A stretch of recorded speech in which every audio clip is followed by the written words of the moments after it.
저는 하나님과 함께하는 사명자 이와 같은 제목으로 말씀을 나누려고 합니다. 교회는 공동체입니다.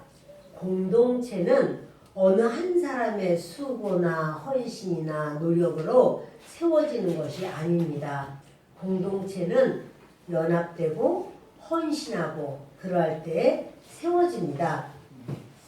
연합하고 헌신하기를 다 원하는데 어떻게 해야지 연합을 하고 그렇게 헌신할까? 그것은요, 서로 긍휼히 여기는 마음이 있고 사랑할 때 연합할 수가 있습니다. 우리는 연합해서 하나 되는 것을 좋아합니다. 가정도 연합되고 하나 되는 것. 그러면 아멘 하고, 또 어떤 우리 관계 속에서도 직장이든 또는 아이들이 다니는 학교든 연합되고 화합되고 하나 되는 것. 그러면 다 그것을 좋아합니다. 아, 그러면 좋지. 구역도 너각각 나각각 너각각 나각각이 아니라 다 연합되고 화합되고, 가정도 그렇게 말을 하면 그쪽에서도 나도 그 생각했다고, 좋다고, 이렇게 연합되는 것을 다 원하지만, 근데 우리는 그럴 수가 없어. 왜냐하면 내가 받아들일 수 없는 흠이 저 사람에게 있는 거야. 이렇게 생각을 하면서 연합을 위해서 손을 내밀지 않으니까 이제 연합이 안 되죠. 여러분, 타락한 죄성을 가진 사람에게는 서로 상대방이 변해야 된다, 이런 생각을 합니다. 오히려 만나지 않고 멀리 있으면 편한데 연합하려고 하면 더 갈등도 생기고, 연합하려고 하면 문제점이 더 두드러지게 보이고, 그래서 연합하기가 어렵다 이 말하면서 저 사람이 바뀌어야 돼, 저 사람이 변해야 돼, 이런 생각을 하지만, 여러분, 사람을 변화시키고 움직이게 하려는 것은요, 그 길이 있어요. 그렇게 하면 변화도 되고 그렇게 하면 움직일 수도 있어요. 그것이 무엇인가 하면 기도입니다. 우리 힘으로는 사람을 변화 못 시켜요. 그러나 하나님께 기도하면 하나님께서 역사하시고 하나님이 일을 하시고 하나님께서 우리의 간절함을 들으시고 하나님이 일을 하시는데, 내가 원한 그 사람을 변화시켜 주세요. 근데 하나님은요, 그 사람이나 그 사건이나 그 문제나 이걸 변화시키는 게 아니라 나를 변화시켜요. 나를, 내 폭을 넓히시고 나를, 내 중심을 깊게 하시고 내 생각을 그리스도의 생각으로 이끄시고, 이러면서 하나님께서는 우리를 변화시켜 주시고 우리에게 은혜를 주신다는 사실입니다. 저는 오늘 이렇게 빌립보 교회에 바울이 이런 편지를 쓰면서 내가 너희를 생각할 때마다 나의 하나님께 감사하다. 우리 사명자들을 생각할 때 제가 참 하나님께 감사한 마음을 갖습니다. 간구할 때마다 너희 무리를 위하여 기쁨으로 항상 간구한다 그래요. 하나님께 구할 때마다 바울은 빌립보 교회가 그렇게 정말 하나님 앞에서 사랑받는 교회로 너무 기쁜 거예요. 바울이 막 기쁨을 갖고 간구한다는 거예요. 그것은 너희가 첫날부터 이제까지 복음을 위한 일에 참여하고 있기 때문이다. 그가 바로 사명자인 거예요. 하나님을 섬긴 그날부터 복음을 위한 일에 참여하고 하나가 되고, 그것을 바울도 그렇게 기뻐하고 하나님 아버지께서도 기뻐하시고 우리를 위하여 생명 주신 예수 그리스도께서도 기뻐하시는 줄을 믿습니다. 아멘.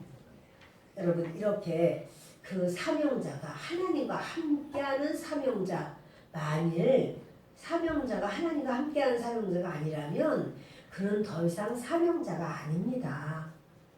그러면 하나님과 함께하는 사명자는 어떠한 사람인가? 첫째가요, 기도하는 사명자예요.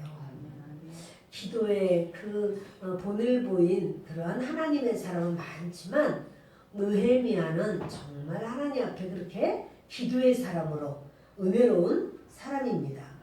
그 느헤미야는 아닥사스다 왕, 굉장히 무서운 왕입니다. 근데 그 왕의 술관원장으로 있는데, 술관원장은 그 왕과 가장 가까이 있고 왕이 완전히 신임할 수 있는 사람이에요.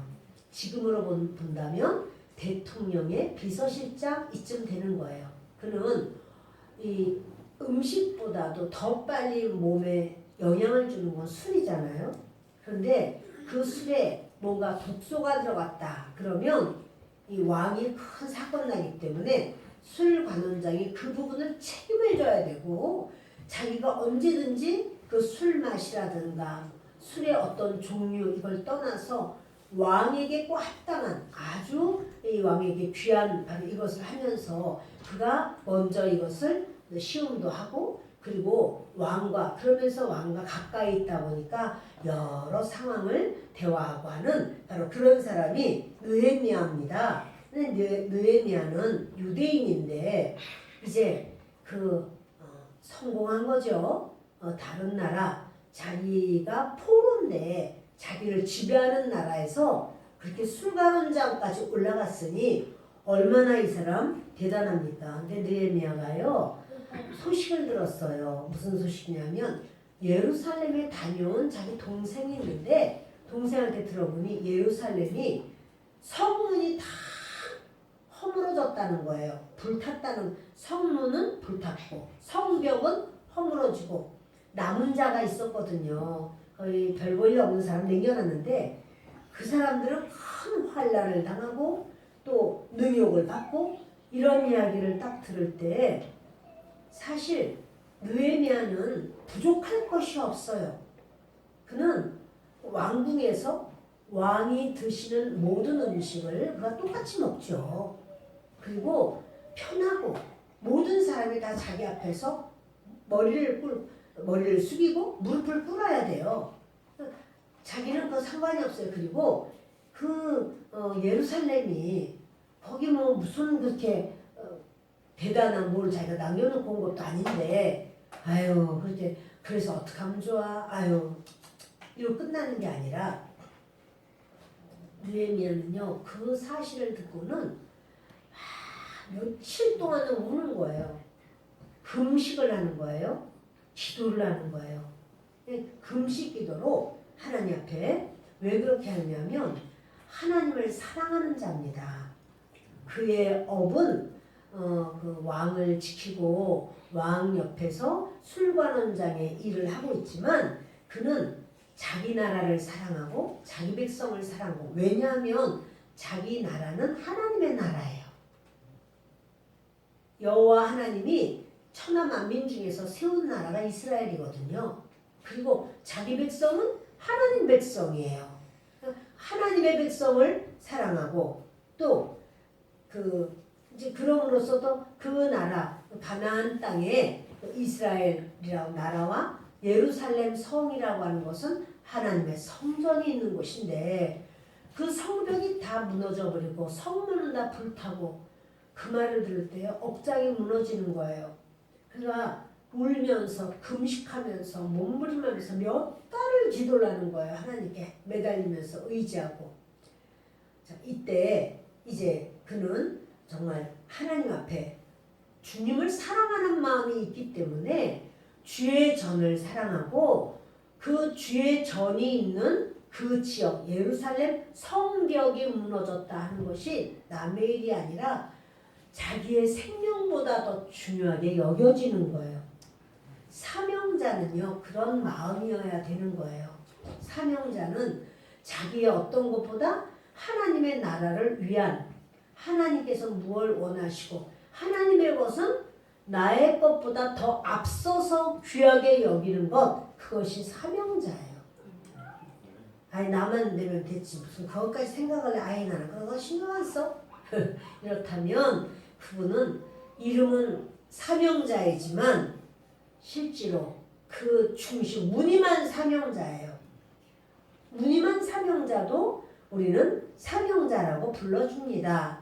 그러나 하나님 나라에 가서는 바로 그 무늬만 사명자인지 진실로 뼛속까지 사명자인지 그것이 하나님 앞에 이제 그 상급의 역사가 다를 줄 믿습니다. 우리는 사명자인데 우리는 진실로 이 나라 대한민국을 위하여 기도합니까? 대한민국이 정말 복음의 나라가 되기 위하여 또 우리 바로 위에는 북한이 있는데 그 북한의 크리스찬들을 위하여 우리가 기도합니까? 그 우리가 다음 세대가 정말 믿음의 세대가 되기 위하여 그들의 이름을 불러가며 안타까운 마음으로 엎드리고 하나님께 매달립니까? 여러분 교회를 위하여 교회의 어떠함을 보면서 아프기도 하고 어떤 부분에는 감사하기도 하고 교회의 어떤 부분을 보면서 내가 성 무너진 데를 가로막는 자가 돼야 되겠구나 이렇게 생각을 하십니까? 사명자는 그런 것이 바로 기도의 제목이 되는 겁니다. 느헤미야는요 아주 큰 아픔으로 기도를 해요. 그런데 하나님께 왜냐면 그때는 왕이 그 별장이 여러 군데가 있어요. 느헤미야는 지금 수산성에 있지만 그 왕이 추울 때는 따뜻한 곳에 가서 몇 달 계시고 또 날이 또 좋아지면 이쪽에 또 몇 달 계시고 이렇게 하는데 마침 왕이 떨어져 있는 상황이고 느헤미야는 그 기간 동안에 하나님 앞에 매달려 부르짖고 기도하고 그것은 나 잘 먹고 잘 살게 달라는 것도 아니고 내 자녀를 책임져 달라는 것도 아니고 내가 이렇게 술 가는 자인데 내 자리 넘보는 놈들이 있다고 하나님 저놈들 나쁜 놈들이에요 라고 기도한 것도 아니고 하나님 아버지 주님이 복을 주시옵소서 성벽 무너진 것을 세워주시옵소서 하면서 하나님께 간구함으로 기도를 하는 거죠. 그러다가 그가요 기도하면서 지혜가 떠오르고 마음이 정리가 되는 거예요. 우리가요 사명자로서 하나님께 기도를 하다 보면은 마음이 정리가 되고 무엇을 어떻게 해야 되겠구나 깨달아지고 그 일에 관심을 갖고 그것을 귀찮아하지 않아요. 어떤 하나님의 일을 그냥 귀찮아서 왜요? 바쁜데요? 이 말이 나오는 것은요 그만큼 내 마음에 누가 무엇이 가장 중요한가 우리가 살펴봐야 된다는 사실입니다. 그 느헤미야는 이제 간절한 마음으로 하나님께 기도를 하면서 있을 때 왕 앞에 서게 되죠. 드디어 왕이 오셨어요. 왕 앞에 이렇게 술을 드리는데 왕이 얼굴 딱 보더니 너 얼굴 표정이 왜 그러냐? 너 이전에는 수심이 없었는데 얼굴에 수심이 가득하구나. 이 말은요 죽을 말이에요. 그냥 큰일 난 거예요. 아니 지금 술을 드리는 그 관원장이 얼굴에 수심이 가득하다는 것은요 이거는 있을 수가 없습니다. 왕 앞에 왕이 이것을 딱 봤을 때 느헤미야 가슴이 철렁 내려앉는 거예요. 네가 어떠한 생각을 가지고 네가 지금 내 앞에 섰길래 얼굴에 이렇게 수심이 가득하냐. 그것은 있을 수 없어요. 그러니까 이 느헤미야가 바로 그때 하나님께 기도를 해요. 그 순간적으로 하늘의 하나님을 향하여 하나님이요 하나님께 의지하고 기도를 해요. 여러분 우리가 주의 일을 무엇으로부터 시작합니까? 기도 없이는 안 돼요. 기도 없이 하는 그러한 일은요 그는 자기의 자아만 가득해요. 내가 이렇게 했다. 나만 높이는 것이 돼요. 사명자는 무엇을 보더라도 그것을 놓고 하나님 앞에 기도를 해야지 나의 어떤 유익을 위해서 나의 어떠한 그런 이익과 내 원하는 그것을 위해서 한다면은 그는 벌써 그 일이 더 이상 하나님의 일이 안 됩니다. 자기 일이 되지. 얼만큼 인정을 받는가, 얼만큼 어떠한가, 이것은요 자기에게 있어서 참 자기를 높이는 일이 되는 거죠. 자기가 좋아하는 일이 되는 거예요. 사명자는 내가 좋아하는 일을 하는 게 아니에요. 하나님이 원하시는 그 사명을 감당하는 거예요. 그래서 그것에 중심을 다하는 거예요. 그래서 그 짧은 순간에도 묵도하였다 이러는 거예요. 묵상으로 기도를 한 거죠. 하나님 아버지 도우소서 하면서 제가 말을 듣자 하니 우리 조상들이 있는 묘가 다 그 묘가 있는 바로 그 벽이 성벽이 다 무너지고 회파되고 성문도 불타고 이런 이야기를 하는데 사실 아닥사스다가 그거 못하게 했었거든요. 그런데 왕께서 못하게 하신 것 때문에 제가 마음이 상합니다 이러면요 큰일 나요. 그러니까는 그 시대에 바로 왕과 그 나라가 중요하게 여기는 것은 조상의 묘를 귀하게 여겨요. 그러니까 조상의 묘가 있는 바로 그 지역이 너무나 황폐화되어 있고 이러하다라고 말하면 오호 그거냐 이렇게 마음에 관심을 갖게 되는 거예요. 바로 그 얘기를 하는 거예요. 느헤미야가. 그럴 때 그러면 어떻게 하면 좋겠느냐. 여러분 이것이 바로 기도하는 사람에게 주시는 타이밍이에요. 하나님이 딱 타이밍을 주시는 거죠. 바로 그때 그 타이밍을 잡을 수 있는 사람은 예비되고 준비된 사람이라야 되는 거예요.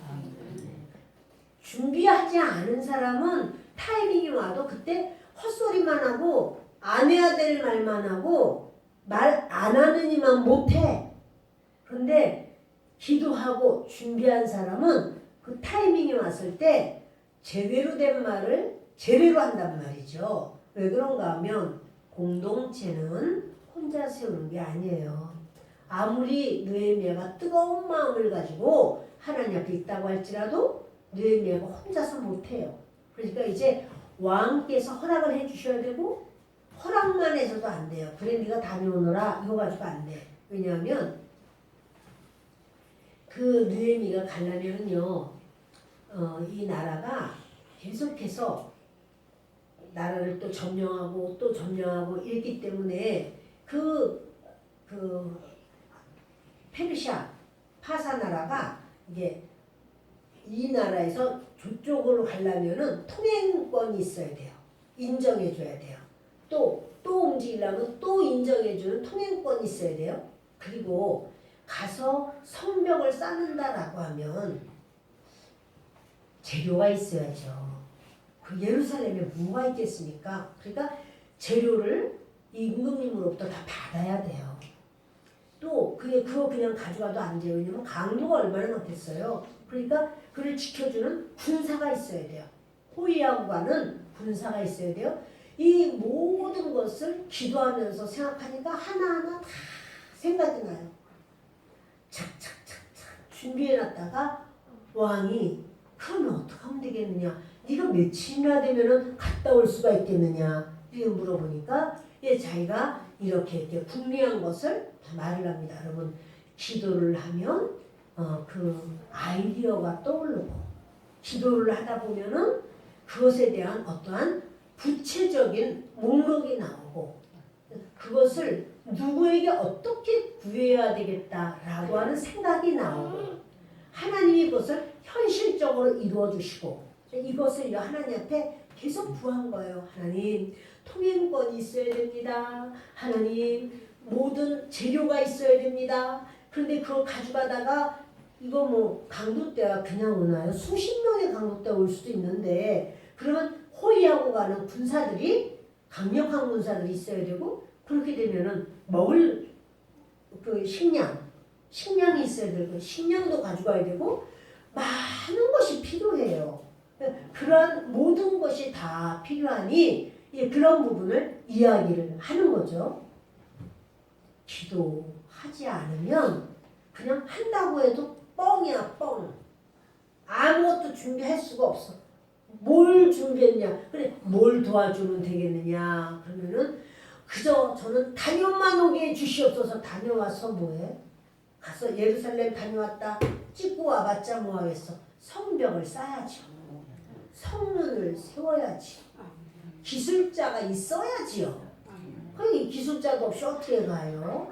여러분 지금 준비할 게 한두 가지가 아닌데 그 모든 것은 기도로 하나님과의 관계 속에서 기도하면서 이제부터 하나님이 아이디어도 주시고 또 그 모든 사람도 영권도 주시고 인권도 주시고 물권도 주시고 환경도 여시고 한두 가지가 아니에요. 근데 왕께 이것을 왕이 듣고자 하고 말씀할 때마다 그래 알았다. 그 문제 내가 해결해 주지. 또 말하면 그래 알았어. 그렇겠구나.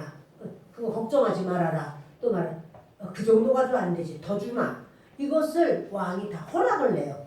그리고 가서 결국 기가 막히게도 그 예루살렘 성벽과 성문 다는 것이 모두 52일 만에 다 끝나요.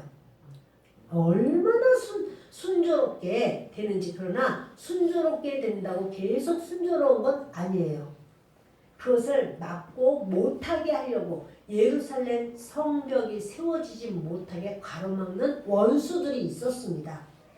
그러나 그 원수들이 오히려 비참할 정도가 되고 그 느헤미야는 아주 온전하게 이런 참 인정을 받는 바로 그 사람이 된 이런 상황은요.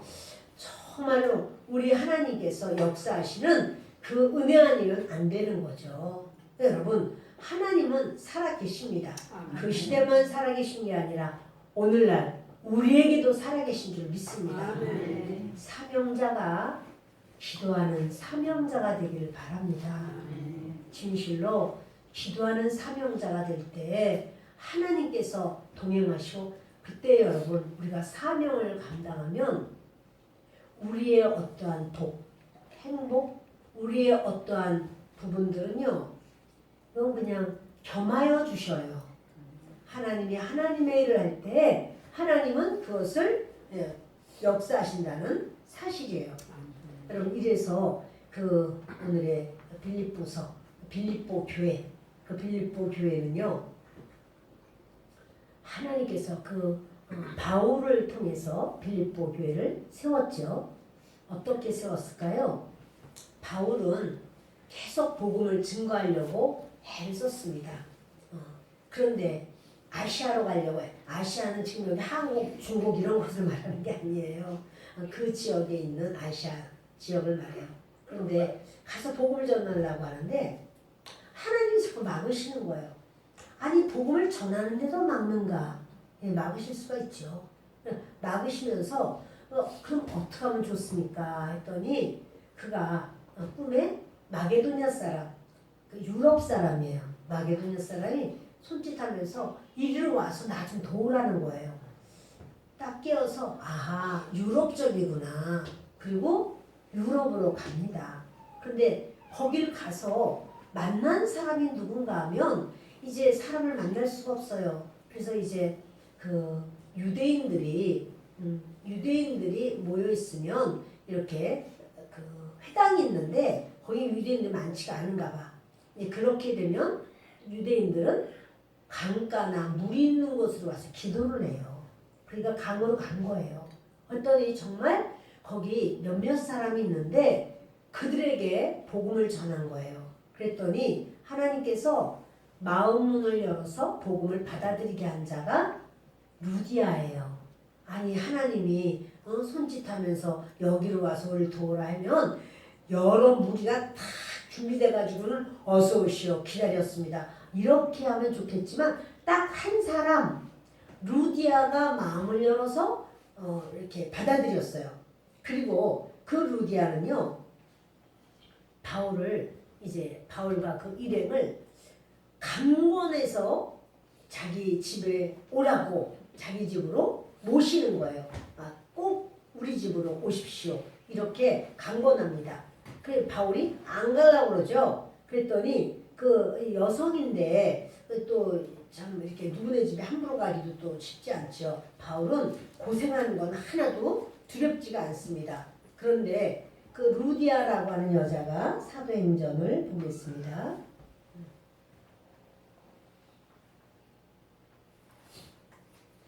이제 16장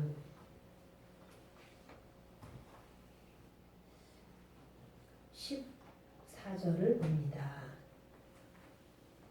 읽겠습니다. 두아디라 시에 있는 자색 옷감 장사로서 하나님을 섬기는 루디아라 하는 한 여자가 말을 듣고 있을 때 주께서 그 마음을 열어 바울의 말을 따르게 하시니라. 아멘. 바울이요 기도 많이 했습니다. 선교하려고. 기도를 하다 보니 하나님께서 예비된 하나님의 사람이 있는 곳으로 부르신 거예요. 기도를 하지 않았다면 바울은 그대로 아시아 자기가 가려고 하는 지역으로만 갔을 거예요. 그러니까 하나님이 거기 예비한 사람도 없는 곳에, 그러나 기도를 하니까 예비된 곳으로 하나님이 이끄시는 거예요. 그래서 근데 그 두아디라 시에 그 자색 옷감 장사는요, 자색 옷감은 그 자색을 내기도 쉽지 않지만 그것은 그 귀족들 왕족들의 옷이에요. 그 색상이에요. 그러니까 여자면서 사업가인데 아주 큰 사업을 한 여인같이 보입니다. 왕족을 대상으로 하고 있으니. 그리고 주께서 그 마음을 열어서 바울의 말을 따르게 하신지라. 이렇게 이 여인이 말을 듣고는 그와 그 집이 다 세례를 받고 우리에게 청하여 이르되 만일 나를 주 믿는 자로 알거든 내 집에 들어와 유하라 하고 강권하여 머물게 하니라. 이 여인이요 무슨 일을 하냐면 이분들을 내가 우리 집에 모셔서 우리 집을 기점으로 복음을 전하도록 해야겠다. 이게 이제 교회죠. 그래서 그 유럽의 첫 교회가 빌립보 교회고, 빌립보 교회가 시작된 처음 개척이 루디아 집이에요. 근데 이렇게요 강권하는 사명자라야 한다는 사실이에요. 지금 이 바울과 그 일행들이 갈 데가 없어서 아이고 어디서 자나 이거 어떻게 해야 되나 그렇게 한 거 아니에요. 자기가 하나님의 은혜를 딱 받고는 우리 집에 오시라. 나를 주 믿는 여자로 알거든 우리 집으로 들어오시오. 강권하는데 우리가 성경에 보면 강권하는 여러 모습들이 있습니다. 그 중에 우리가 또 아는 것이 수냄 여자가 엘리사를 그렇게 강권하는 그런 부분이 있죠. 엘리사가 거기 항상 지나가는데 이렇게 뭐 쉴 곳이 있으니까 무슨 커피집이 있으니까 그러니까 그 수냄 여자가 우리 집에 오셔서 식사를 하세요. 그러면서 강권하여다가 자기 집에서 식사 대접을 해요. 그러니까 이 엘리사가 아니라고 거절을 한 거죠. 하나님의 사람이 함부로 다른 곳에서 이렇게 폐를 끼치면 안 돼요. 우리 다른 어떤 그런 상황에서도 마찬가지입니다.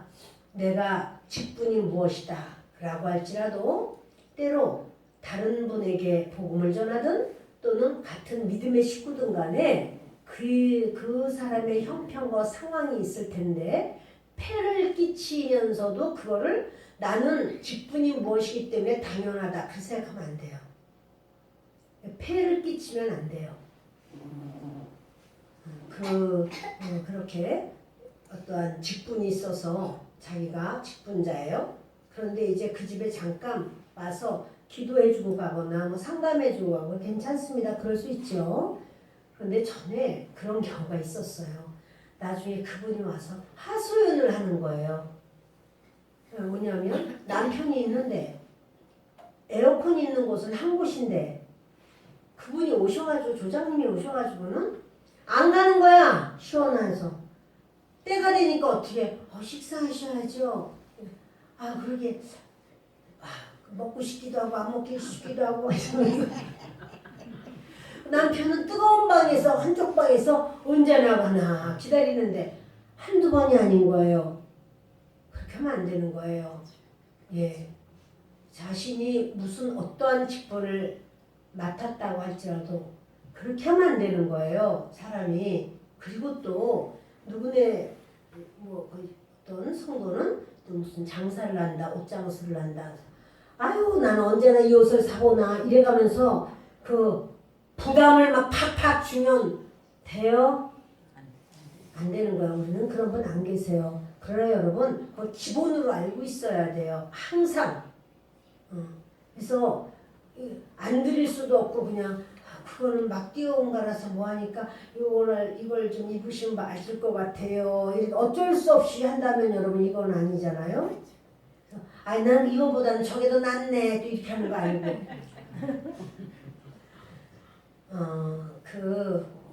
우리의 신앙생활을 할 때는요 하나님의 사람이 하나님의 이름이 나한테 붙은 거예요. 그러면 다른 분을 대할 때도 젠틀해야 돼요. 그 사람이 힘들거나 전화도 너무 막 진을 빼도록 자꾸 하면은 돼요? 모든 면에 있어서 우리가요 젠틀해야 돼요. 나 심심해서 아니 심심풀이 땅콩인가 옆에 성도가 그건 아니잖아요. 여러분 우리의 모든 신앙생활에는요 다른 사람을 귀찮게 하면 안 돼요. 얼마나 힘들겠어요? 그러면 도망가고 싶지. 본인은 본인만 몰라요. 그렇게 하면 안 돼요. 여러분 우리의 신앙생활은요 절도가 있어야 돼요. 그래서 하나님께서 이스라엘 백성을 뭐라고 부르셨어요? 군대라고 그랬어요. 내 군대라 그래요. 이스라엘 백성 할머니 할아버지 애들 다 있는데 전부 다 내 군대라는 거야. 왜 군대예요? 절도가 있거든요. 하나님의 말씀에는 딱 순종하고 관계 속에서는 딱 절도가 있는 거예요. 인격과 인품이 되는 거예요.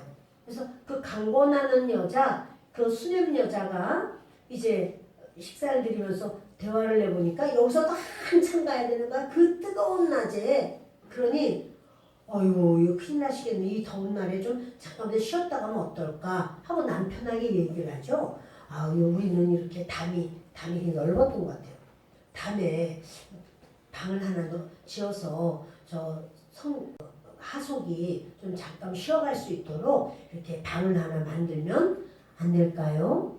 여러분 이것도 남편한테 상의하고 남편이 쾌히 그렇게 하지? 이렇게 해야지 하는 거예요. 자기가 믿음이 좋다고 자기가 그냥 사람 불러가지고 막 다치고 이 지금 뭐 하는 건가? 웬 방을 만들어? 이렇게 해서 남편이 모르고 선지자님 내가 이렇게 요즘 실수를 했다고. 선지자는 남자가 아닌가? 선지자도 남자인데 하속도 남자인데 그렇다면 그것은 당연히 마땅히 남편에게 상의를 하고 남편이 허락하고 그래서 그 모든 일이 남편의 허락 가운데 지어져야 되지요. 그래야 이 모든 것이 아름답습니다. 편안합니다. 그래서 이 여인이요.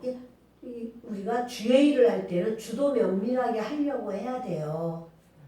대강 그러면 되지. 대강은 안 돼요, 여러분. 주도 면밀하게 내가 남편한테 잘하는 건 잘하는 거고 또 그분과 대화를 해서 소통 가운데 진행이 되도록 이걸 해야 되는 거고 이런 모든 단계를 싹싹 밟는 거예요. 그러면서 이제 그걸 지어놓고 그리고는 그 안에 침대도 2개 갖다 놓고 선지자님 것도 놓고 하속 것도 놓고 또 거기에 책상도 놔서 선지자님이 언제든지 책을 읽으실 수 있도록 놓고 촛대도 갖다 놓고 하여튼 다 준비를 해놓은 아주 면밀하게 해놓는 거죠. 그러니까 선지자님 오니까 이 집 다 만들어 놨어요. 이 방을 만들었어요. 여기서 앞으로는 언제든지 와서 쉬십시오. 그 여인을 성경에서 하나님은 뭐라고 말씀하셨어요? 이 수냄 여자를 귀한 여인이라 이러셨어요. 귀하다는 거예요.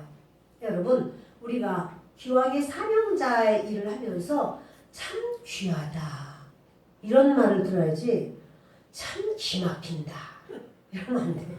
그러면 안 돼. 그러면 여러분 안 하는 이만 못해. 우리 성도로서도 마찬가지예요. 성도로서도 참 귀한 성도다 이런 인정을 받아야 될 줄 압니다. 우리 어떠한 상황에서도 주님 앞에서도 인정받는 우리가 되길 바랍니다. 강권하는 수많은 케이스들이 있지만 한 가지만 더 말합니다. 그 늙은 선지자라는 게 나오죠. 여로보암 시대 때 여로보암이 그렇게 예루살렘에 가서 제사 드리지 못하게 방해하려고 그렇게 이제 단을 쌓아놨어요. 그러나 그때 그 하나님의 선지자가 가서 그 단에서 재가 쏟아질 것이다 이러면서 저주를 해요. 하나님이 보내신 거예요. 근데 이제 그때 그 사람이 말을 하고 했더니 여로보암이 저놈 잡아라 손 딱 하니까 어떻게 해요? 손이 말라버리죠. 손 마른 것을 이제 하나님 앞에 나 이거 좀 기도해서 손 좀 고쳐달라고. 그래서 그 선지자가 기도했더니 손이 여상하게 복구가 됩니다. 그런데 늙은 선지자가 그 소식을 듣고는 어떻게 해요?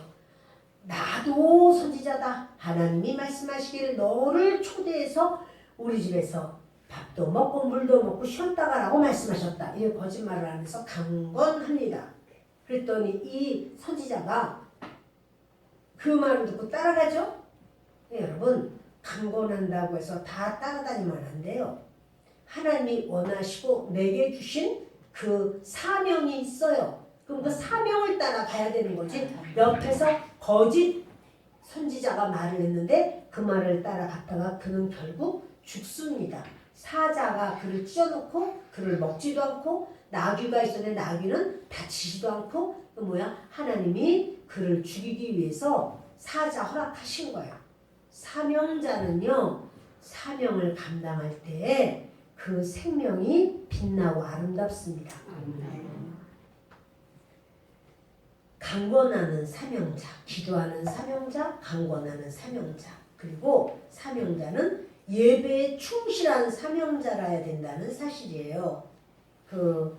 이 여인이요 어떻게 합니까? 그와 그 집이 다 세례를 받아요. 우리에게 청하여 이르되 이제 그러면서 세례를 받아. 이게 뭐냐면 자기가 지금 이때까지는 예수라는 이름을 못 들어봤어요. 이 여자가 여호와 하나님만 믿는 여자예요. 그러니까 여호와 하나님께 기도하려고 강가에 갔다가 바울을 만났는데 바울이 구약을 딱 뚫어서 말하면서 그분이 예수다, 그분이 예수다, 그분이 예수다, 그분이 예수 그리스도다 이렇게 말을 하다 보니까 이 여자가 오셨구나. 그분이 창세기부터 언약하신 그분이 바로 오셨군요 하고는 받아들였어요. 그리고는 자기 집에 가족들 다 모아놓고 우리 세례 주세요. 침례죠. 침례를 줬다는 사실. 가족이 전부. 그러니까 뭐냐면 사명자는 나만 믿는 거 아니에요. 내 가족들을 반드시 구원할 사명을 주님이 주셨어요. 아이고 루디아는 좋겠네. 우리 집은 그냥 믿으라고 그래. 아직도 안 믿는데. 여러분 믿어요. 주님 앞에 주님은 언약을 주셨어요. 구원시키려고. 그래서 우리의 가족들은요. 우리의 기도가 필요하고 우리가 기도할 때 우리의 가족들은 하나님이 역사하실 줄을 믿습니다. 예배에 충실한 바로 그런 사명자예요. 예배 자리, 기도 자리 여기 여러분 충실하기를 바라요. 진실로 예배에 어찌하든지 예배에서 하나님이 내게 무슨 말씀을 하시는지 그것을 항상 우리가 생각하고 받아들일 마음이 있기를 바랍니다. 고넬료는 이방인이었지만 그가 하나님 여호와 하나님밖에 몰랐죠. 그런데 천사가 와서 베드로를 초청해라. 베드로 초청할 때 고넬료가 자기 혼자 자기 가족들끼리만 그렇게 할 수 있었어요. 그런데 그렇게 안 하죠. 자기 아는 일가 친척 친구 자기의 부하들 다 데리고 와서 같이 예배를 드려요. 예배 자리에는요 나만 오려고 하는 게 아니에요. 어찌하든지 내 가족들 내 식구들 내가 이뻐하는 내가 좋아하는 우리의 자녀들 손주들 얘들이 예수 믿도록 어찌하든지 얘들이 예수 믿도록 해야 되니까 아이고 믿으라고 해도 안 믿어요. 그것들이 고집이 세가지고. 그러나 여러분 기도를 하면 돼요. 우리가 내 생명 내놓고 기도할 때 하나님께서 그들을 구원시키고 주님 앞에 믿음으로 견고히 세워주실 줄 믿습니다. 아멘. 그래서 결국 고넬료는요 예배에 충실한 자가 돼요. 베드로 와서 복음 전하면서 성령을 다 받아버리고 그들이 막 간구하는 거예요. 며칠만 좀 더 계셔달라고, 더 계시면서 우리에게 복음을 좀 더 전해달라고. 그러니까 베드로가 며칠을 더 유하면서 이방인들과 같이 식사하고, 이것이 식사한다는 것이 유대인들에게 있어서 상상이 안 되는 거예요. 저 부정한 것들, 개나 마찬가지인 저것들하고 내가 어떻게 식사를 하나 이렇게 생각하지만 그들이 성령 받는 걸 보고 와, 우리와 똑같구나. 하나님이 우리뿐 아니라 저들도 하나님의 자녀로 받아들이셨구나. 그걸 알고 이제 마음껏 복음을 전하고 거기서 잠도 자고 이런 역사가 있게 됩니다. 여러분 하나님의 사명자는요 가정에 충실한 사명자입니다. 내 가정에 충실하고 내 가정에 최선을 다하는 것, 그것이 바로 그 가정 모두가 세례를 받듯이 그런 역사가 있다는 사실이에요. 여러분 이뿐 아니죠. 빌립보 교회를 세운 개척 멤버가 누굴까요? 당연히 루디아가 있을 거고요. 또 루디아와 함께 있는 가족들이 개척 멤버가 됐을 것이고요. 두 번째는요. 점치는 여종. 그 점치는 여종을 이제 바울이 자기 일행하고 같이 기도하러 가는데 점치는 여종이 그렇게 그 귀신이 자꾸 막 뭐라고 계속 말을 하는 거예요. 그래서 이제 그 귀신을 물리치니까 귀신이 쑥 빠져나가죠. 그런 바람에 바울과 실라가 그냥 그 지하 감옥으로 들어가게 돼요. 그래서 그때 그 점치는 여종이 예수를 믿게 되고, 그리고는 그 감옥을 지키는 바로 간수 있지요. 간수가 그 밤에 지진이 나고 옥토가 움직이고 그러면서 바울과 모든 사람이 도망가지 않아요. 그때 선생이요, 어떻게 하면 구원을 얻게 되겠습니까? 그러니까 주 예수를 믿으라. 그러면 너와 내 집에 구원을 얻으리라. 이 말을 다 갔더니 그가 주 예수를 믿을 뿐만 아니라 그 밤에 상을 차려서 밥을 먹고 다 여기 맞아가지고 다 피투성이 된 걸 물로 다 씻기고 그리고 세례를 받아요. 가족이 같이.